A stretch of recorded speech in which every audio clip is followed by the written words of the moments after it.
The Holy Bible. Genesis 31. Jacob heard that Laban's sons were complaining. Jacob is now a rich man, and he got everything he owns from our father. Jacob also noticed that Laban was not as friendly as he had been before. One day the Lord said, Jacob, go back to your relatives in the land of your ancestors, and I will bless you.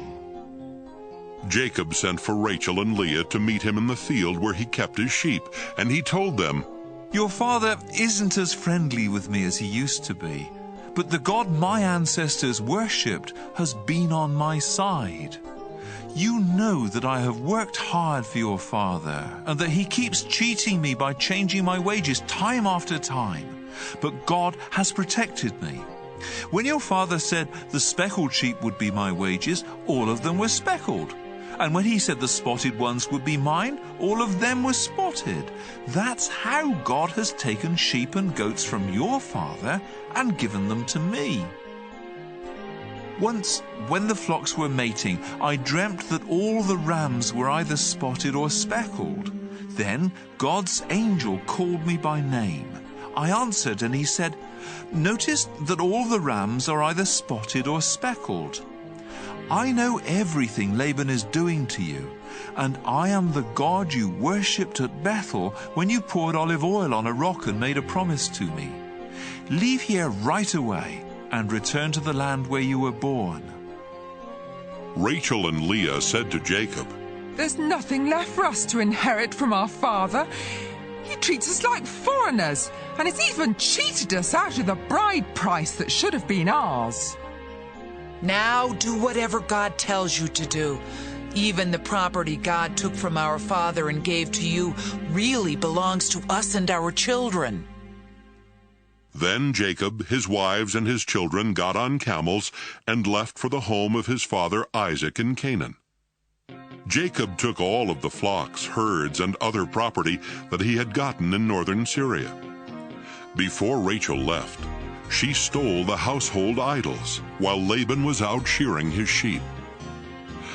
Jacob tricked Laban the Aramean by not saying that he intended to leave. When Jacob crossed the Euphrates River and headed for the hill country of Gilead, he took with him everything he owned. 3 days later, Laban found out that Jacob had gone. So he took some of his relatives along and chased after Jacob for 7 days before catching up with him in the hill country of Gilead. But God appeared to Laban in a dream that night and warned, Don't say a word to Jacob. Don't make a threat or a promise. Jacob had set up camp in the hill country of Gilead when Laban and his relatives came and set up camp in another part of the hill country. Laban went to Jacob and said, Look what you've done. You've tricked me and run off with my daughters like a kidnapper. Why did you sneak away without telling me? I would have given you a going-away party with singing and with music on tambourines and harps. You didn't even give me a chance to kiss my own grandchildren and daughters goodbye. That was really foolish. I could easily hurt you, but the God your father worshipped has warned me not to make any threats or promises. I can understand why you were eager to return to your father, but why did you have to steal my idols?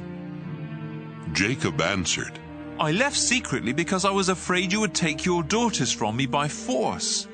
If you find that any one of us has taken your idols, I'll have that person killed. Let your relatives be witnesses. Show me what belongs to you and you can take it back.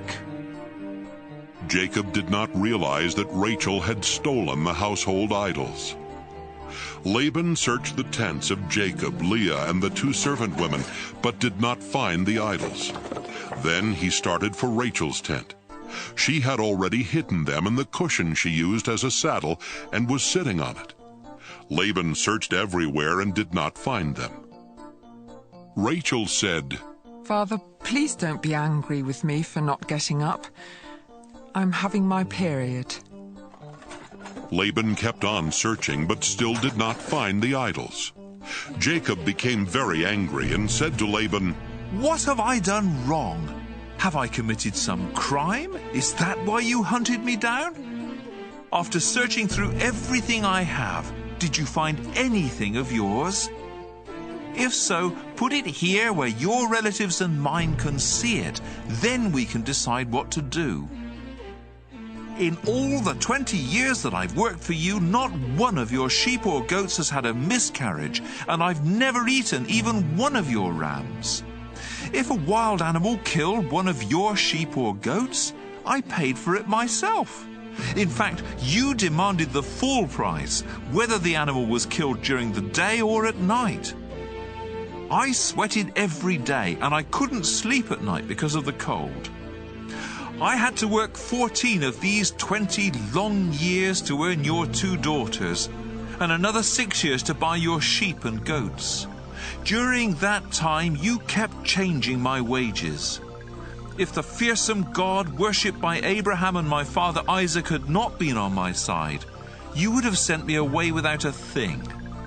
But God saw my hard work, and he knew the trouble I was in, so he helped me. Then, last night, he told you how wrong you were." Laban said to Jacob, Leah and Rachel are my daughters, and their children belong to me. All these sheep you are taking are really mine, too. In fact, everything you have belongs to me. But there is nothing I can do to keep my daughters and their children. So I am ready to make an agreement with you, and we will pile up some large rocks here to remind us of the agreement. After Jacob had set up a large rock, he told his men to get some more rocks and pile them up next to it. Then Jacob and Laban ate a meal together beside the rocks. Laban named the pile of rocks Jegar-Sahadutha, but Jacob named it Gilead. Laban said to Jacob, "This pile of rocks will remind us of our agreement." That's why the place was named Gilead. Laban also said, "This pile of rocks means that the Lord will watch us both while we are apart from each other." So the place was also named Mizpah. Then Laban said, "If you mistreat my daughters or marry other women, I may not know about it, but remember, God is watching us. Both this pile of rocks and this large rock have been set up between us as a reminder. I must never go beyond them to attack you, and you must never go beyond them to attack me. My father Nahor, your grandfather Abraham, and their ancestors all worship the same God, and he will make sure that we each keep the agreement." Then Jacob made a promise in the name of the fearsome God his father Isaac had worshipped. Jacob killed an animal and offered it as a sacrifice there on the mountain, and he invited his men to eat with him. After the meal, they spent the night on the mountain.